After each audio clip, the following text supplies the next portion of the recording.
Eugène Delacroix is whom you would call the epitome of Romanticism, a canvas virtuoso. His brush moves as a third arm, and his paintings are an X-ray to his heart.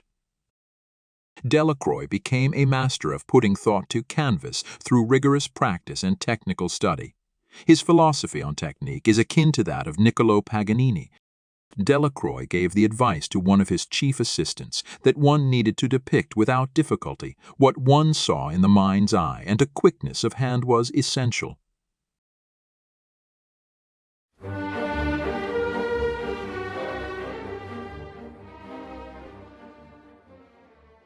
Delacroix gained notoriety after his second major work, Scenes from the Chios Massacres in 1824. It was with this painting that critics used the term romantique to describe him. The romantic artist creates out of raw emotion. They evoke the deepest feelings in the viewer, oftentimes feelings that are indescribable.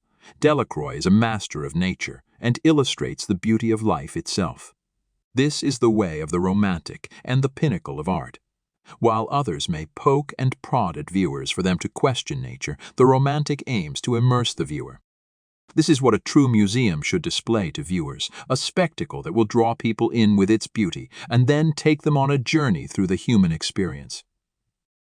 Experiencing Delacroix's work engulfs the mind and bewitches the soul. It is a roller coaster for the senses and a triumph in visual art. Liberty, Leading the People is of Delacroix's most famous pieces. The painting depicts the victory of the French Revolution.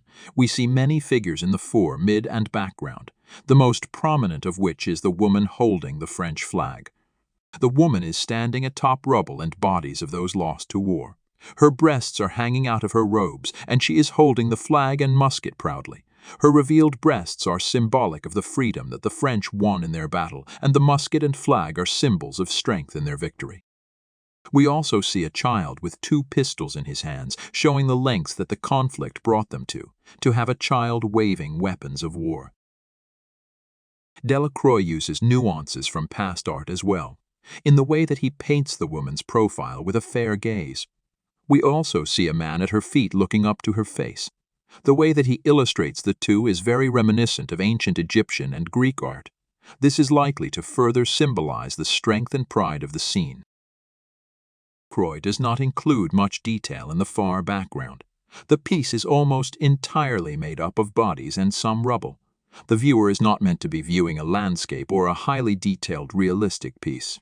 Instead, the viewer is supposed to take in the emotion of the people. We are meant to become a part of the piece and feel what those in the painting are. Eugène Delacroix is the ultimate romantic painter and definitely the artist who deserves his work on display for the masses. His dramatic work is a spectacle deserving of the utmost attention.